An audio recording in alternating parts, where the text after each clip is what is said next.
네, 안녕하세요. 다음 강의를 진행을 해보도록 하겠습니다. 이전 강의에서는 어, 파이썬이라는 프로그래밍 언어에 대해서 일단 간략하게 설명을 한번 드렸고요. 그리고 파이썬을 사용할 수 있는 구글에서 제공하는 서비스인 콜래보토리에 대해서 간단하게 설명을 드렸어요. 이제 이번 강의에서는 특정 데이터를 가지고 와서 뭔가 어떤 식으로 볼 수 있는지에 대해서 간단하게 좀 설명을 드려보려고 해요.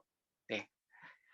우선 하나 테스트로 이제 한번 예제를 봐봐야 될 것 같은데요. 음, 화면이 잘 보이시나요? 네. 이건 지난 시간에 했던 자료고, 네. 다시 하나 만들겠습니다. 코드 버튼을 누르면 이렇게 코드가 추가되고, 이 코드 위에다가 내가 알고 싶은 뭐 데이터나 프로그램에 대한 소스를 작성을 하면 됩니다. 그리고 텍스트는 설명. 이거는 프로그램이 되는 건 아니고 이렇게 주석이라고 부르거든요. 설명을 추가를 해서 어떤 프로그램인지 이제 넣을 때 쓰는 거라고 보시면 되겠습니다. 네, 그래서 일단은 간단하게 요새 뭔가 사람들이 많이 궁금해하는 게 뭐가 있을까 좀 생각해 보니까 WHO 사이트에 접속해서 보면은 코로나 환자 현황, 안타까운 일이죠. 코로나 환자에 대한 현황을 볼 수가 있어요. 그래서 그거를 기준으로 여기 WHO 사이트인데 여기에 들어가면 이렇게 국가별로 코로나 이제 환자, 뭐 누적, 그리고 최근 24시간 뭐 사망자 뭐 이런 것들에 대한 정보가 나와 있는데요. 이거를 엑셀 파일로 받아서 이제 작업을 한번 오늘 해보려고 합니다. 뭐 시각화는 어떻게 할 수 있는지, 데이터는 어떻게 볼 수 있는지 이런 것들에 대해서 설명을 드릴 건데요. 네. 일단 이거를 하기 위해서는 좀 구조적인 부분을 한번 설명을 드릴 필요가 있을 것 같은데요. 기존 강의 자료에다 쓰는 게 더 좋을 것 같네요. 지난 시간에 설명을 드렸던 이 화면을 기준으로 설명을 드릴게요. 구글이라고 하는 이 웹사이트 안에는 메일도 있고 검색 뭐 등등 여러 가지 서비스들을 제공한다고 했죠. 근데 여기에서 제공하는 서비스 중에 하나가 많은 분들이 사용하실 것 같은데요. 구글 드라이브를 사용을 하고 있죠. 이거 사용 안 하시는 분이 혹시 있을까요? 이게 뭐냐면은 구글 드라이브, 구글 계정이 있으면 이 구글 드라이브가 어떤 데이터 저장소인데요. 여기에다가 뭐 제 이미지 파일, 동영상, 문서 등등등 이런 것들을 다 저장할 수 있는 저장 공간이에요. 구글 드라이브로 한번 들어가서 봐볼까요? 네, 구글 접속을 해서 구글 드라이브 치면은 구글 계정만 있으면 본인 구글 드라이브로 접속해서 이렇게 데이터를 저장을 할 수 있어요. 저는 뭐 이것저것 이렇게 뭐 공부하는 것들 이런 거를 여기다 저장을 해놨는데요. 여기다 저장해 놓으면 데스크탑 컴퓨터에 있는 게 삭제될 우려도 없어지고 뭐 여러모로 편리해서 저는 많이 쓰고 있습니다. 네. 그래서 이 구글 드라이브에 제가 지금 아까 전에 보여드렸던 코로나 환자 현황을 저장을 해놨는데요. 여기에서 아까 보여드렸던 이 감염자 수나 사망자 관련 정보를 여기에서 엑셀로 받아와서 지금 여기 보시면 우측 상단에 이 버튼을 클릭하면 다운로드를 바로 받을 수 있습니다. 밑에 보시면은. 그래서 이거를 받아와서 지금 구글 드라이브에 저장을 해 놓은 상태인데요. 네, 간단하게 좀 보겠습니다. 똑같은 데이터인데 이런 식으로 똑같은 데이터를 지금 엑셀로 받아와서 저장을 해 놓은 겁니다. 네.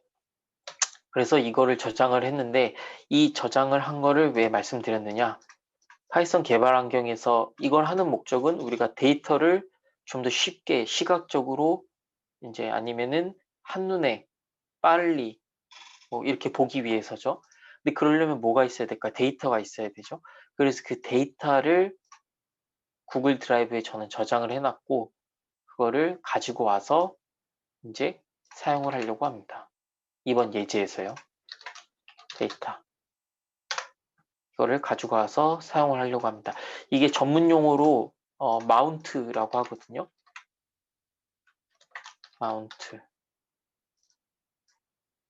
마운트라고 부르는데, 마운트라고 하는 작업을 하면은 데이터를 가지고 와서 쉽게 쓸 수 있어요. 공유 화면이 지금 안 바뀌어서 간단하게 설명을 조금 더 드리면, 네, 이렇게 구글 드라이브에 이미지나 동영상, 문서 같은 것들을 저장을 할 수가 있는데, 아까 보여드린 것처럼 이거를 마운트라고 하는 방법을 사용하면 구글 콜랩에서 데이터를 가져왔다 마음대로 사용을 할 수가 있어요. 그래서 이 마운트라고 하는 방식을 이용해서 코로나 바이러스 데이터를 가지고 오고 그 데이터를 한번 분석해보는 시간을 가질 겁니다. 네, 이제 다시 소스 코드로 넘어가서 설명을 드릴게요. 네, 잘 보이시죠? 일단은 구글 드라이브 마운트를 하려면은 이거를 다 외울 필요는 없어요. 그냥 구글 드라이브 마운트라는 기능이 있다는 것만 아시면 되고, google.colab에 있는 임포트가 가져온다는 뜻이죠. 임포트 드라이브, 구글 드라이브를 가져오겠다. 구글 드라이브 가져옴. 네, 그러면은 구글 드라이브를 가져온 상태예요. 그리고 이제 드라이브만 가지고 왔는데 이거를 마운트라고 하는 작업을 해야 쓸 수 있다고 아까 말씀드렸죠.